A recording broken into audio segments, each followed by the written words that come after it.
హార్మస్ జలసంధిని Iran close చేస్తుంది. అయితే ఇజ్రాయెల్కి ఇరాన్కి యుద్ధం ఈ నెల 13న మొదలైంది. ఈ విషయం మనందరికీ తెలిసిందే. బట్ ఇప్పుడు ఎందుకు ఇరాన్ ఈ హార్మస్ జలసంధిని క్లోజ్ చేయాలనుకుంటుంది?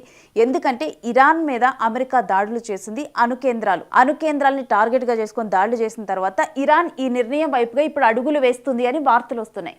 అయితే ఒకవేళ హార్మస్ జలసంధిని క్లోజ్ చేస్తే దాని ఇంపాక్ట్ ఏంటి? అసలు హార్మస్ జలసంధి ప్రపంచ దేశాల పాలిటిక్స్ను కూడా ఇంపాక్ట్ చేస్తుంది. ఆ విషయం మీకు తెలుసా? అయితే హార్మస్ జలసంధి జియో పాలిటిక్స్ని ఏ విధంగా ప్రభావితం చేస్తుంది? హార్మస్ జలసంధి ఉపయోగం ఏంటి? అసలు ఈ హార్మస్ జలసంధి ఏంటి అనేది, అసలు ఇది ఎక్కడ నెలకొని ఉంది, ఇదంతా కూడా మనం ఇప్పుడు చూద్దాం.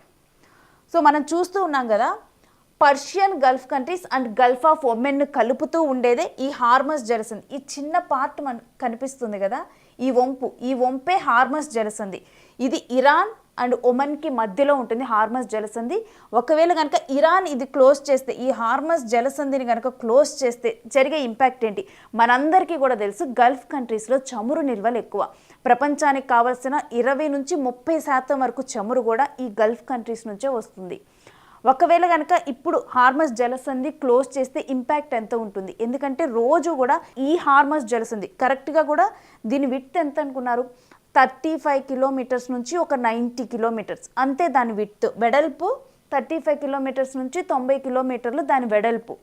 కానీ ఇది పర్షియన్ గల్ఫ్ కంట్రీస్ అంటే ఖత్తారు, బెహ్రెయిన్, యునైటెడ్ అరబ్ ఎమిరేట్స్ వీటన్నిటిని కూడా కలుపుతూ కూడా ఇరాన్కి ఒమన్కి మధ్యలో ఈ హార్మస్ జలసంధి ఉంది.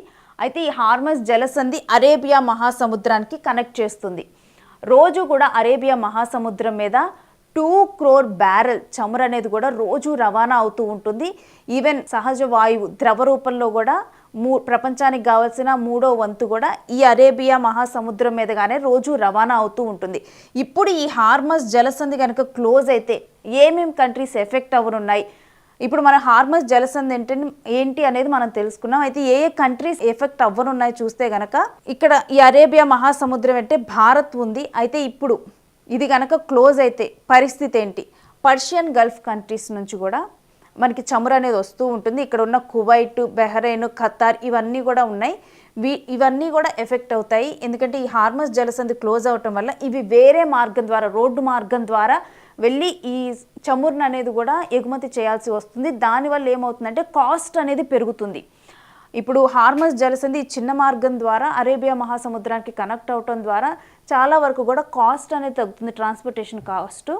ఇప్పుడు ఇది మొత్తం తిరిగి రావటం వల్ల కాస్ట్ అనేది కూడా ఎక్కువ అవుతుంది. అండ్ మరి నిజంగా ప్రపంచం అంతా ఈ హార్మస్ జలసంధి మీద ఇంత డిపెండ్ అయి ఉందా? హార్మస్ జలసంధి జియో పాలిటిక్స్ని అంత ప్రభావితం చేస్తుందా అంటే ఎస్, చేస్తుంది. ఎందుకంటే మనం చూస్తూ ఉంటాం కదా, పెట్రోల్ ధరలు, డీజిల్ ధరలు పెరిగాయి తగ్గాయి అని. పెట్రోల్ ధరలు, డీజిల్ ధరలు పెరిగినప్పుడు తగ్గినప్పుడు ఆయా దేశాల్లో అప్పుడు ఎవరైతే అధికారంలో ఉన్నారో వాళ్ళ మీద ఎంత ఎఫెక్ట్ చూపిస్తుంది అనేది, దానికి సంబంధించి నిరసనలు వ్యక్తం చేయటం కానీ ఎంత ఎఫెక్ట్ చేస్తుంది అనేది కూడా మనం డైలీ లైఫ్లో చూస్తూ ఉంటాం కొన్నిసార్లు పెట్రోల్ ధరలు అధికంగా పెరిగినప్పుడు. అయితే వాటికి కారణం కూడా ఈ హార్మస్ జలసంధి దగ్గర ఏదైనా సంక్షోభం నెలకొని ఉంటే ఇది ఎఫెక్ట్ చేస్తుంది ప్రపంచ దేశాలని. అందుకనే ఈ హార్మస్ జలసంధి దగ్గర ఏ సంక్షోభము కూడా నెలకొనకుండా అమెరికా, అదేవిధంగా ఫ్రాన్స్, బ్రెజిల్ ఈ దేశాలు అయితే ఎప్పటికప్పుడు కూడా పర్యవేక్షిస్తాయి. వాళ్ళ నౌకల్ని ఇక్కడ ఉంచి ఈ హార్మస్ జలసంధి దగ్గర ఎటువంటి సంక్షోభము నెలకొనకుండానైతే ఎప్పటికప్పుడు పర్యవేక్షిస్తాయి. హార్మస్ జలసంధి క్లోజ్ చేస్తే మరి భారత్ మీద, ప్రపంచ దేశాల మీద అంత ఎఫెక్ట్ పడనుందా అంటే ఎస్. మనం ఒకసారి భారత్ మీద చూద్దాము. భారత్ మీద నిజంగా అంత ఎఫెక్ట్ పడుతుందా అంటే, ఎందుకంటే మనం ప్రపంచ దేశాల నుంచి అంటే చమురుని దిగుమతి చేసుకునే దేశాల్లో 3వ స్థానంలో మనం ఉన్నాం.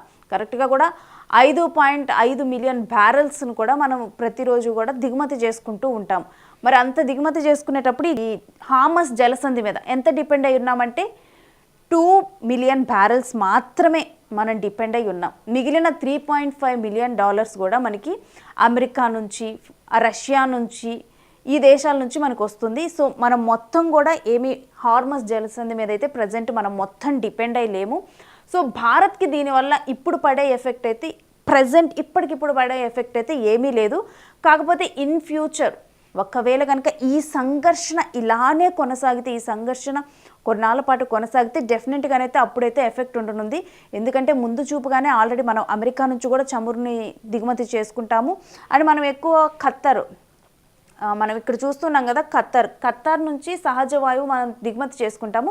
అయినప్పటికీ కూడా ఖత్తార్ మీదే మనం ఎక్కువగా ఏం డిపెండ్ అయ్యలేము. ఈవెన్ అమెరికా ఈ దేశాల నుంచి కూడా మనకు వస్తుంది కాబట్టి ఎక్కువగానైతే ఇప్పుడు మనకి నిల్వలు ఉన్నాయి.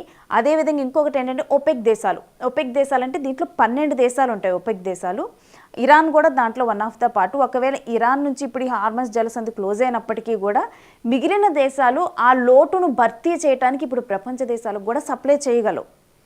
సో ఇప్పటికిప్పుడైతే ప్రపంచవ్యాప్తంగా దీనివల్ల పడే ఎఫెక్ట్ లేదు. మరి దీనివల్ల ఎవరు లాస్ అవుతున్నారంటే మళ్ళీ ఇరానే లాస్ అవుతుంది దీనివల్ల కూడా.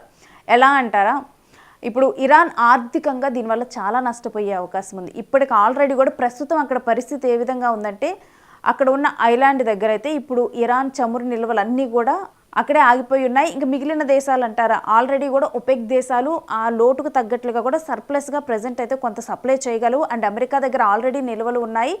సో ఇప్పుడైతే ప్రజెంట్ ఇంపాక్ట్ పడే ఛాన్స్ లేదు. ఇన్ ఫ్యూచర్ ఈ సంఘర్షణలు కంటిన్యూ అయితే అప్పుడు ఏమైనా కొంత ఇంపాక్ట్ పడే అవకాశం ఉంది. అది కూడా ధరల్లో పెద్దగా ఎక్కువ పెరుగుదల ఉండకపోవచ్చు. అండ్ ఇక గ్యాస్ సహజ వాయువుకి వచ్చేసరికి సహజ వాయువు మీద అయితే గ్యాస్ మీద అయితే అసలు ఇంపాక్టే ఉండదని చెప్పి ఇప్పుడు ప్రజెంట్ అయితే చెబుతూ ఉన్నారు. ఎందుకంటే ఖత్తార్ మీద కన్నా కానీ మనం వేరే దేశాల నుంచి కూడా ఈ సహజ వాయువు అనేది మనకు వస్తూ ఉంది కాబట్టి ఎక్కువగా ఇప్పుడు ఇండియా మీద అయితే దీని ఇంపాక్ట్ అయితే ఉండదు.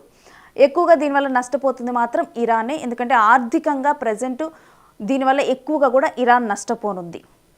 సో మరి హార్మస్ జలసంధి మూసివేయటం ఇరాన్కి సాధ్యమేనా అంటే ఎస్, ఇరాన్కి సాధ్యమే హార్మస్ జలసంధి అనేది మూసివేయటం. డెఫినెట్గా కూడా మూసివేసే ఛాన్సెస్ అయితే ఉన్నాయి ఇరాను.